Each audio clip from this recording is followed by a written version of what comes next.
Uang akan datang kepada orang yang menghargainya. Saya jelaskan dalam video ini.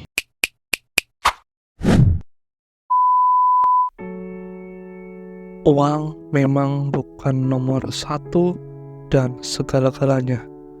Tapi apabila urusan uang diselesaikan terlebih dahulu, maka yang nomor satu menurut Anda bisa lebih maksimal. Arti dari kutipan buku karangan Pak Tung Desem Waringin yang berjudul Workless Armor Part 2 ini adalah gambaran mengapa kita diwajibkan untuk memperbanyak penghasilan atau memperbanyak uang. Memang uang bukanlah dari tujuan akhir, tetapi uang itulah yang akan kita tukar untuk sebuah kebahagiaan, sebuah penyelesaian masalah, dan sebuah kebaikan untuk kita lakukan membantu orang lain di sekitar kita. Uang menurut bukunya Psychology of Money adalah bagaimana kita memperlakukan uang tersebut, begitu juga uang akan datang kepada kita. Jadi uang itu akan senantiasa menghampiri kita, senantiasa mengikuti kita apabila kita bisa menghargai uang. Sedikit agak materialistis, tapi cerita kita tentang uang pada video ini didasari oleh masalah dan peliknya mencari uang dalam hidup ini.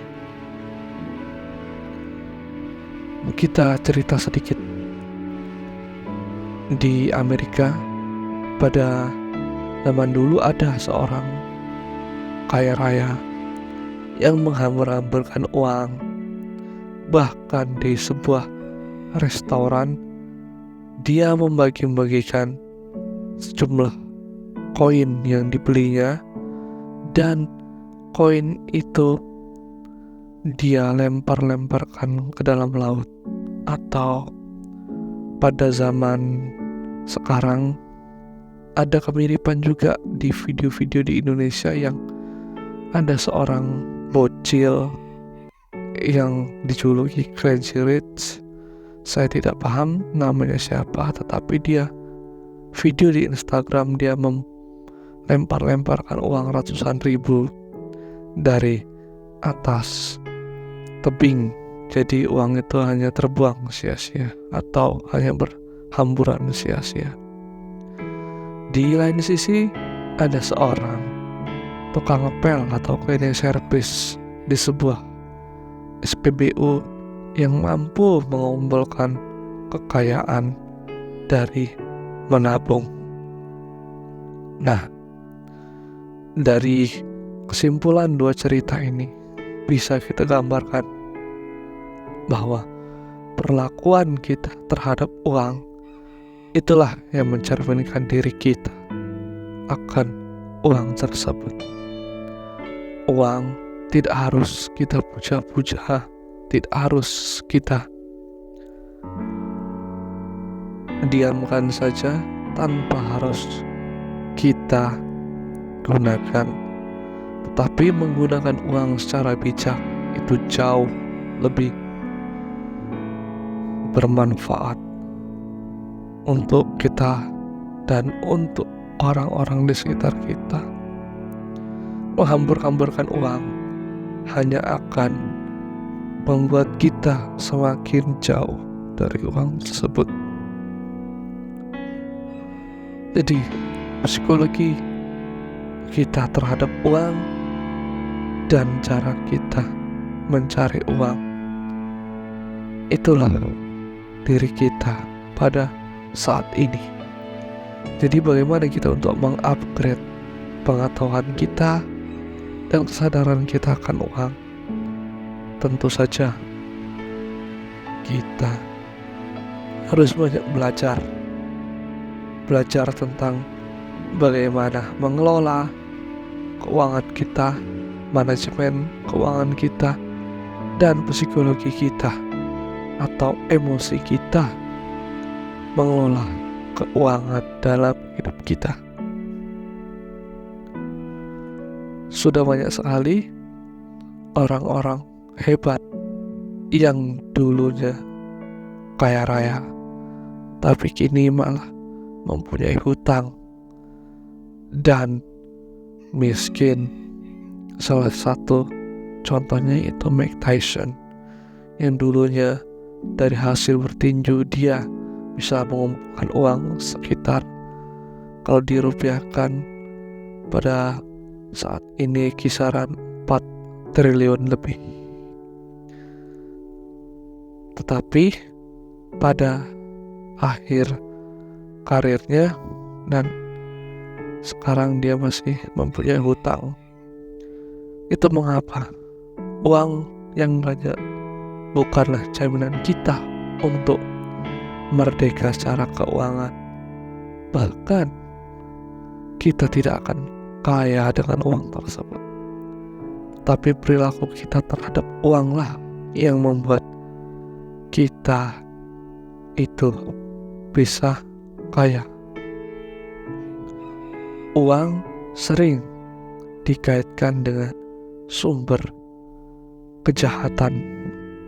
Karena uang, seseorang rela membunuh, rela berebut sesama saudara, rela berkorupsi, dan rela memanipulasi sesama umat manusia.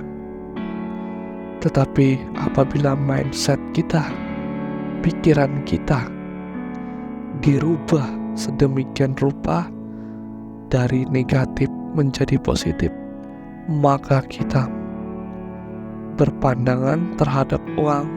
Uang itu adalah sumber dari kebaikan.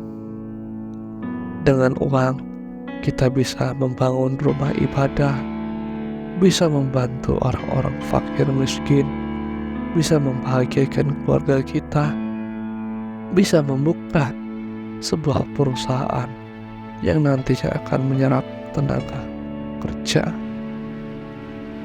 Bila kita bijak dan kita paham akan mempergunakan uang tersebut, maka kebaikan dan pahalalah yang akan kita dapat. Tapi apabila kita berpandangan negatif terhadap uang, maka uang tersebut akan menjadi sumber yang berbahaya, sumber kejahatan. Maka intinya dari penjelasan saya tadi yaitu adalah mindset kita atau pikiran kita yang harus dirubah. Mungkin pengertian tentang uang ini sudah sangat banyak diulas di video-video lain di media, tapi perilaku yang harus kita tanamkan saya pesankan di video singkat ini. Bijaklah apabila kita memegang uang, bekerja dan mencari uang atau active income dalam bahasa finansialnya itu sangat penting.